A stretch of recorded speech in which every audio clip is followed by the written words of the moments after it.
Participer à l'aventure de la vie.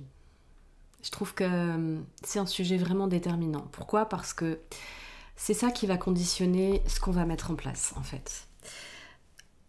On peut voir la vie de plein de manières. Selon son type énéagramme, si l'énéagramme vous intéresse ou si vous connaissez déjà un peu, ça peut déjà vous donner l'orientation de votre vision du monde. Comment vous voyez le monde.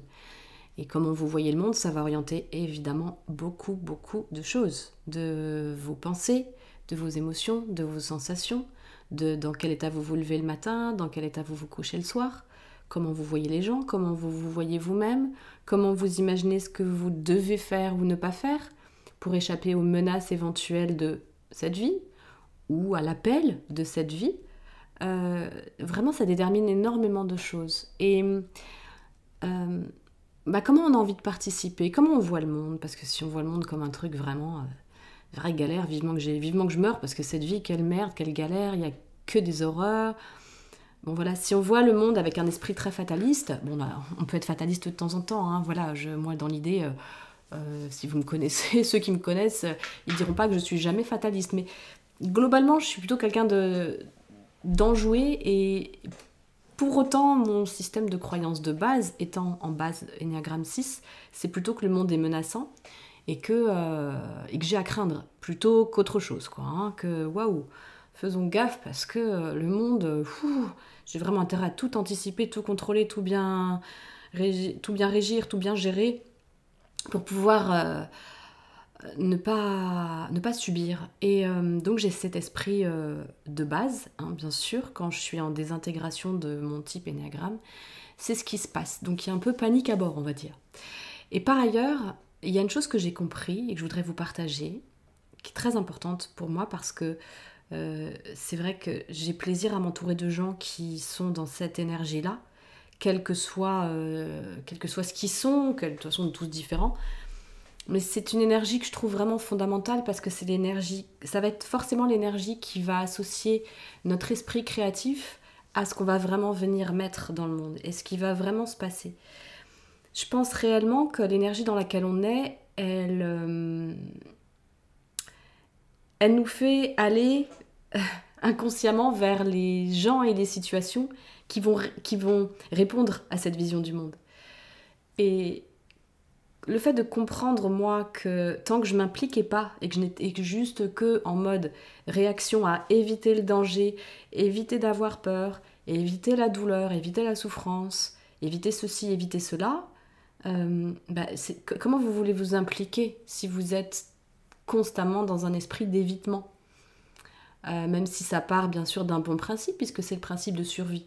Je vais prendre soin de moi, je vais être en survie pour bien éviter d'avoir des problèmes et que cette vie vienne m'atteindre. Et que du coup, cette vie soit difficile à vivre. En fait, je voulais redorer la vie. Voilà, l'idée, c'est de redorer le blason de la vie qui était plutôt mal barré parce que c'était la vie est menaçante. Donc, très bien, très bien.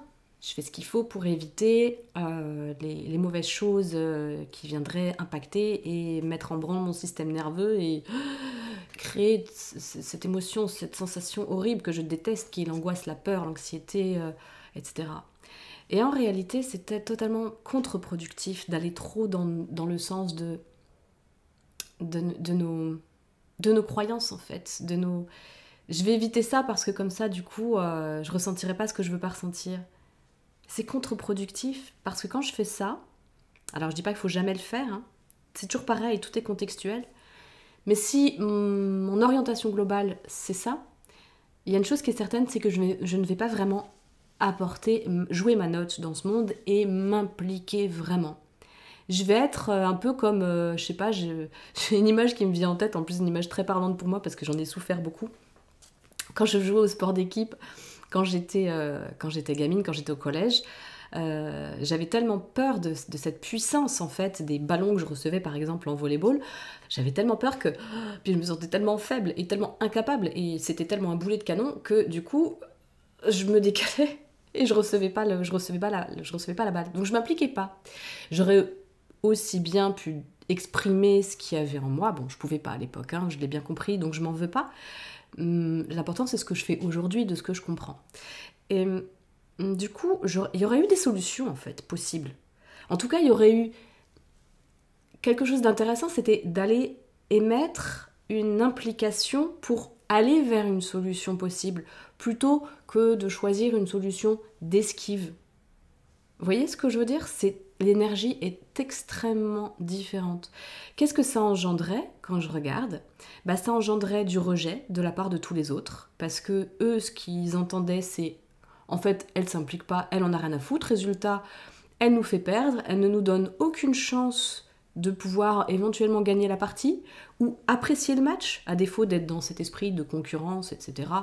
Bon, moi je trouve que c'est bien le jeu de garder la concurrence. S'il y a de la concurrence dans ce monde, c'est de le faire dans le mode jeu, pas dans le monde relationnel. Mais voilà, je pouvais pas moi profiter de ce qu'offre la vie, et j'empêchais les autres aussi de profiter de ce qu'est l'expérience de la vie. C'est-à-dire réussir, ne pas réussir, gagner, perdre. Apprendre l'apprentissage, c'est douloureux, hein, ça nous met face à nos impuissances, ça nous met face à des tas de peurs. Les peurs archaïques que sont l'incapacité. L'autre peur, une des autres peurs archaïques, c'est l'isolement. L'impuissance. Ça nous met face à ces putains de peurs archaïques d'oser s'impliquer. Mais est-ce que c'est mieux finalement d'arriver à devenir le roi de l'esquive de ces sensations-là, de ces peurs-là, de ces émotions-là, de devenir le roi de l'esquive de ça, ou d'oser aller les vivre, mais du coup de jouer sa note et de participer au jeu. Et je vous dis vraiment ça, c'est important pour moi de faire cette vidéo parce que évidemment je sais que je vais de nouveau me retrouver à certains moments dans ces compulsions d'évitement, de me dire oh là là là là, non non non non non. Mais il y a une chose que j'ai compris, et c'est ça que je veux vous transmettre, c'est que si vraiment vous voulez avoir une vie riche, avec une vraie joie de vous lever le matin, même si vous êtes face à un défi, et même s'il vient il vient vous énerver, ou il vient vous faire complètement flipper, ou il vient vous rendre triste parce que c'est un défi sur lequel il y a tellement d'impuissance et tellement de douleur.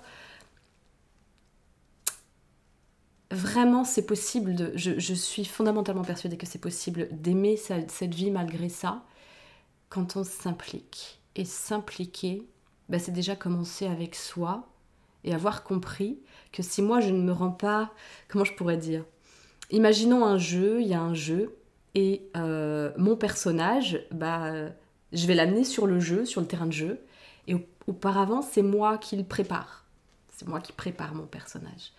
Si en fait j'en ai rien à foutre, et puis que du coup mon personnage, je le fous de manière hasardeuse sur le terrain de jeu, c'est normal que mon personnage, il ait qu'une envie, c'est d'esquiver tout, quoi, en fait. Que si je m'occupe de mon personnage, vraiment, je m'occupe de lui, de voir c'est quoi ses peurs, c'est quoi ses intérêts, c'est quoi ce qui le rend joyeux de vivre. Vous voyez, m'intéresser à ce personnage, en fait. Je m'intéresse à ce personnage et après je le mets sur le terrain de jeu. Et puis une fois qu'il est bien intéressé par lui-même et puis que voilà, il est dans le jeu, il va pouvoir s'intéresser à son décor et aux autres, en fait. Mais si je mets zéro intérêt sur mon propre personnage déjà, ok, si je mets zéro intérêt sur mon propre personnage, il va pas kiffer le terrain de jeu. Les défis, il va les voir comme des espèces de boulets, comme moi je voyais le boulet arriver quand je faisais du volley. Bon, j'étais enfant, mais aujourd'hui, en tant qu'adulte, vraiment,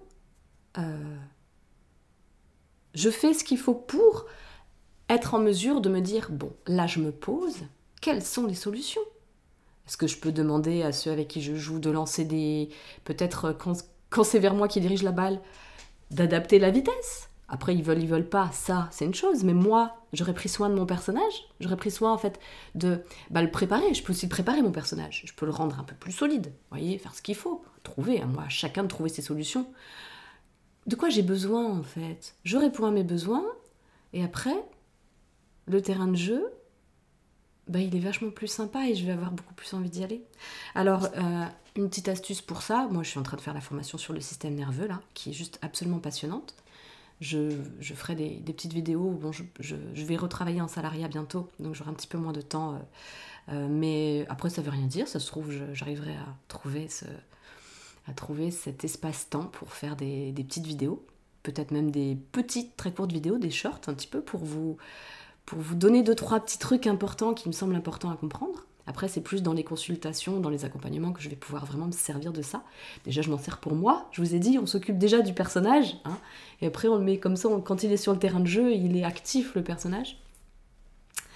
Et voilà, et tout ça, c'est vraiment bien en lien avec le rapport qu'on a à nous-mêmes, en fait. Hein. Le rapport qu'on a à soi, c'est ça, la base. Si j'ai un mauvais rapport avec moi, comment je vais pouvoir voir autre chose que la vision du monde dans laquelle je suis enfermée, ce fameux profil de base dans lequel je suis enfermée. Comment je vais pouvoir apprécier le terrain de jeu si je n'apprécie pas mon propre terrain de jeu personnel, avec cet amour d'aller regarder. Ok, ouais, là j'ai peur. Là, je suis vraiment en mode attaquant. Là, je suis en mode fuite, j'esquive. Là, je suis en mode complètement figé. Enfin, cet intérêt. Il ne s'agit pas de le faire pour devenir quelqu'un qui réussit, quelqu'un qui a tout compris, quelqu'un qui peut prétendre avoir raison sur tout. Non, non, non, non, non. C'est vraiment juste un truc à rapport à l'amour, en fait. Et voilà ce que j'avais envie de vous partager sur ce coup-là. Et je trouve que c'est vraiment important. Cette implication. Quelle implication je mets ? Parce que sinon, je vais mettre beaucoup d'implications à aller fighter le monde extérieur, ou à aller l'éviter, ou à tenter de me distraire en allant le fuir d'une manière ou d'une autre. Que ce soit par une addiction, que ce soit par du plaisir immédiat à trouver de partout, la bouffe, des histoires que je peux me raconter. Non. À partir du réel, c'est vachement plus sympa. Enfin, c'est plus confrontant, hein, soyons clairs, c'est plus confrontant. Mais le truc qu'on ressent à l'intérieur, je vous assure, franchement, je parle d'expérience, c'est un truc génial qui vaut vraiment la peine. Mais c'est vrai qu'il y a une qualité nécessaire pour tout ça, faut pas se mentir, mais en même temps, c'est un mot dont la racine vient du mot cœur, c'est courage. Voilà. Donc, c'est pas courage fuyons, c'est courage engageons-nous. Et pour s'engager, c'est sympa d'avoir un beau terrain de curiosité et de connaissance. Moi, et après, le terrain extérieur. Et après, il y a le soi, de soi à soi, de soi à un autre, dans une forme d'intimité avec un autre, que ce soit un compagnon, un ami, un collègue. Et après, il y a le terrain social avec le groupe et l'extérieur en général. Voilà, je vous invite d'ailleurs, à aller voir la petite vidéo que j'avais faite. C'était une des premières que j'avais faites sur le cercle de la relation. Les 3 cercles de la relation. Très très intéressant. Je vais vous mettre le lien d'ailleurs dans le descriptif. Voilà pour ce partage. Ciao, merci de votre écoute. Et n'hésitez pas à partager, aimer. N'hésitez pas à vous abonner si vous n'êtes pas abonné. Et si ça vous plaît, cette chaîne. Ciao.